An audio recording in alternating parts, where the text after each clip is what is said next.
Bismillahirrahmanirrahim. Assalamualaikum warahmatullahi wabarakatuh. Alhamdulillah wassalatu wassalamu ala Rasulillah wa ba'du. Nah sekalian, semoga dirahmati Allah SWT. Semoga kalian dalam keadaan sehat walafiat ya. Nah hari ini kita belajar kembali ya. Mohon maaf Google Meet-nya tidak bisa dilanjutkan karena beberapa kendala ya. Ya sinyal terutama ya. Terus kemudian juga Bapak tidak bisa fokus ya karena berisik, tadi suaranya sangat berisik ya.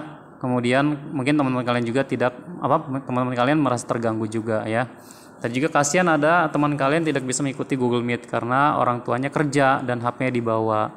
Tentu akan tidak mendapatkan materi dari Bapak. Kasihan ya. Maka kita rekam saja lewat video ini. Kita lanjutkan ya, kita ulang kembali aja. Ya, kita masuk ke pembahasan mahsyar. Menurut sekalian, mahsyar apa? Mahsyar itu tempat berkumpulnya manusia ya, dari manusia pertama kali Nabi Adam sampai manusia yang terakhir. Allah kumpulkan semuanya. Masya Allah banyak sekali ya berarti ya. Ya karena padang mahsyar itu tempatnya sangat luas ya, berupa tanah lapang yang sangat luas, tidak berbentuk, tidak ada gunungan, tidak ada gunung, tidak ada lembah, bentuknya datar. Ya, mahsyar itu bentuknya datar.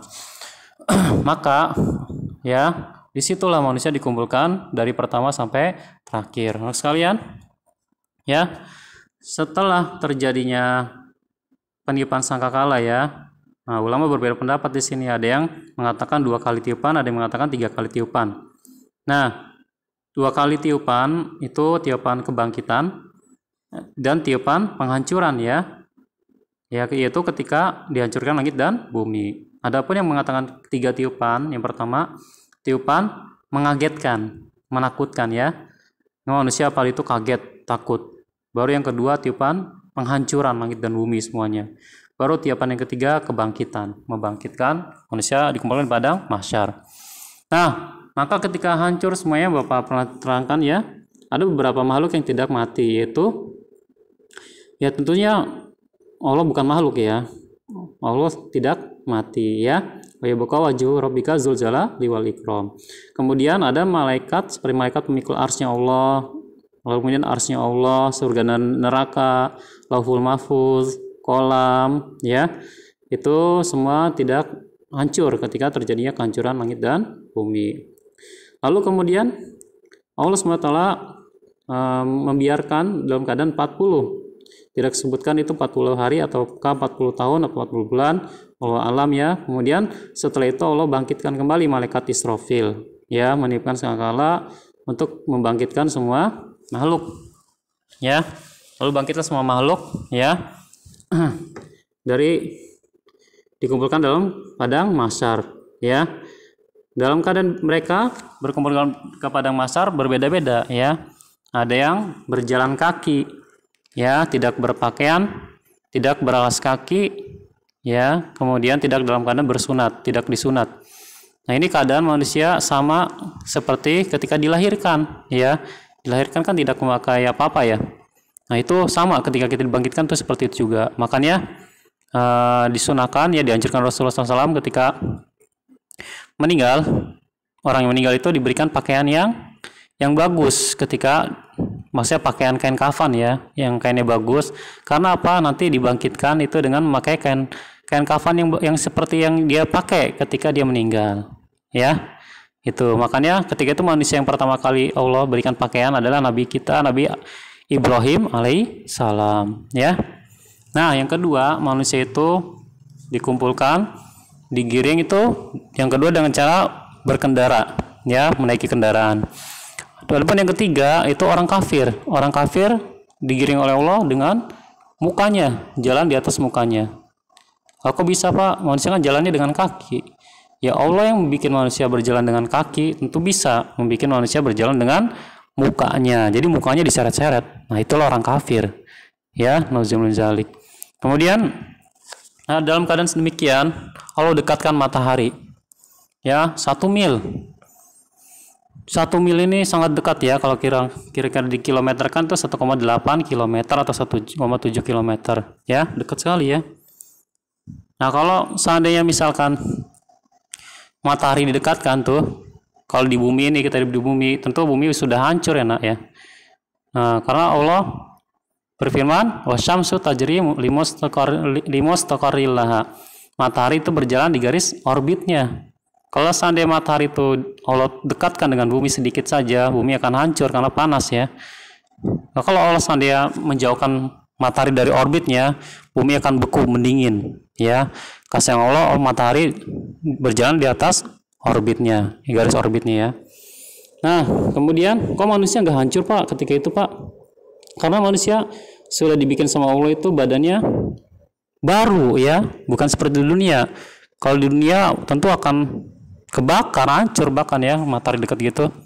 Tapi kalau di akhirat nanti badannya sudah baru, dibikin Allah baru, lebih kuat ya kondisi badannya. Ingat orang yang disiksa di neraka itu ya, dibikin Allah gede badannya ya.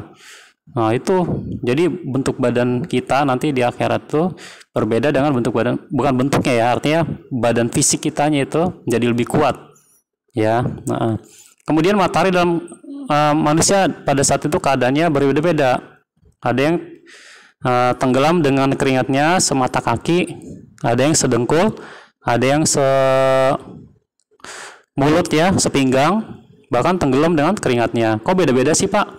Di dunia aja kita kalau banjir itu sama ya, semata kaki semuanya. Ya karena di akhirat tuh Bapak bilang lagi ya, tempatnya berbeda dengan dunia. Ya Allah jadikan itu berbeda, seperti kayak Bapak tadi bilang. Di padang mahsyar itu nggak ada jalan yang mendaki gitu. Jadi jalanannya lurus semuanya rata, tanah lapang luas. Nah itu jadi Allah ciptakan baru berbeda ya dengan di bumi. Jadi keadaan manusia pada saat itu tenggelamnya pun beda ya, karena Allah ciptakan buminya baru pada saat itu, bukan seperti bumi yang sekarang ya. Di bumi di akhirat tuh Allah ciptakan baru ya, seperti badan kita diciptakan Allah lebih kuat fisik kita ya di sana. Nah kemudian anak sekalian ya, nah dalam keadaan demikian ya, manusia itu menunggu selama 50.000 tahun. Ini ukuran dunia ya, kalau ukuran akhirat itu 50 tahun. Karena sehari di dunia seperti 1000 tahun, satu tahun di dunia seperti 1000 tahun di akhirat ya. Jadi 50 tahun di akhirat kita menunggu di padang mahsyar. Nah, akhirnya manusia ada yang berjalan ke Nabi Adam, meminta agar cepat diadili, ke Nabi Nuh, Nabi Musa, Nabi Isa, terakhir ke Nabi kita Nabi Muhammad SAW. Lalu Nabi Muhammad meminta kepada Allah di bawah arsy-Nya agar manusia segera diadili. Nah Allah mengabulkan Nabi Muhammad syafaatnya ya. Ini dikenal dengan syafaatul uzma, syafaat yang hanya dimiliki oleh Nabi Muhammad SAW. Nah manusia mulai diadili pada saat itu ya. Tapi ketika dalam keadaan panas demikian, ada beberapa manusia yang dapat naungan dari Allah SWT ya.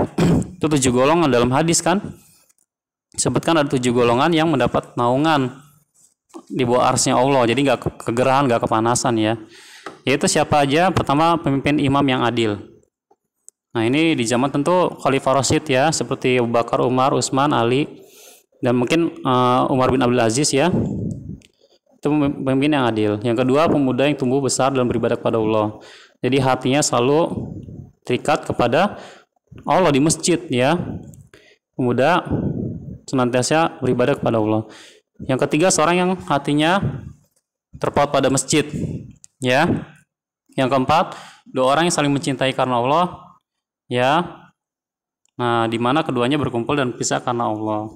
Nah kalian kalau berteman itu sama teman kalian itu berteman karena Allah ya, bukan berteman karena dia kaya atau berteman karena dia pintar ya, jangan. Tapi berteman karena Allah ya, karena dia orang soleh misalkan ya, rajin ibadah ya. Itu kalian berteman sama anaknya seperti itu ya, rajin ibadah, anak soleh ya. Nah itu anak yang baik, kalian temanin karena Allah tentunya. Kemudian, dan seorang laki-laki diajak berzina oleh seorang wanita yang berkedudukan lagi cantik, lalu ia mengatakan, sungguh aku takut kepada Allah. Nah, seperti ini terjadi oleh Nabi Yusuf ya. Nabi Yusuf itu ketika itu diajak berbuat yang buruk oleh seorang wanita, namun dia tidak mau karena dia takut kepada Allah. Ini akan lelaki yang seperti ini akan mendapat naungan dari Allah SWT pada hari kiamat. Kemudian seorang yang bersedekah lalu merahasiakan sehingga tangannya yang kiri tidak mengetahui apa yang diinfakkan oleh tangan kanannya. Artinya apa?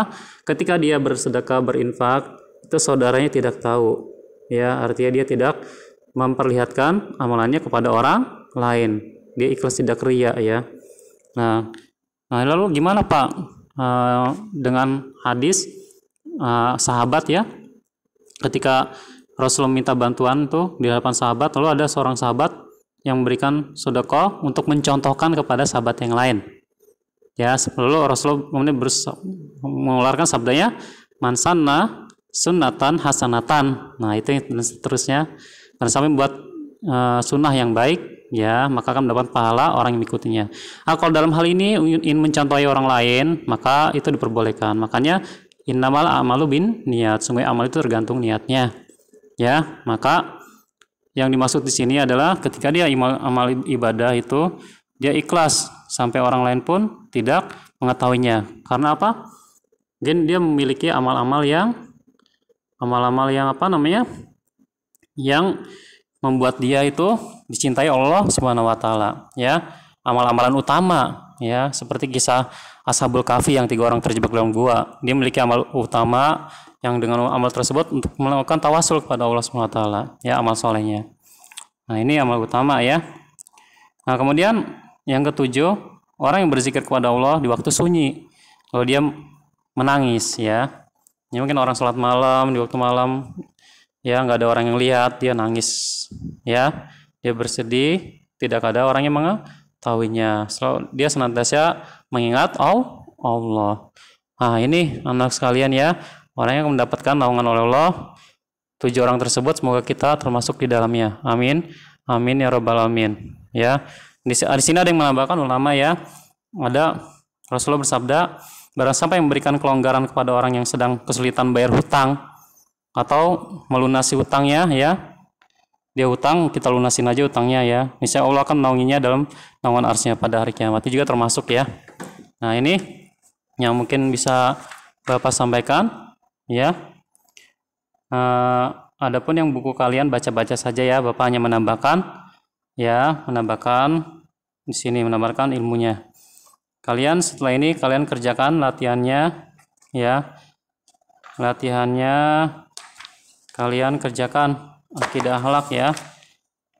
Yang Bapak minta yang pilihan gandanya saja, ya. Saya tidak usah pilihan gandanya saja 1 sampai 5. Itu aja yang bisa Bapak sampaikan. Mohon maaf atas banyak kekurangan, ya. Subhanakallahumma wa bihamdik asyhadu alla ilaha illa anta astaghfiruka wa atubu ilaik. Assalamualaikum warahmatullahi wabarakatuh.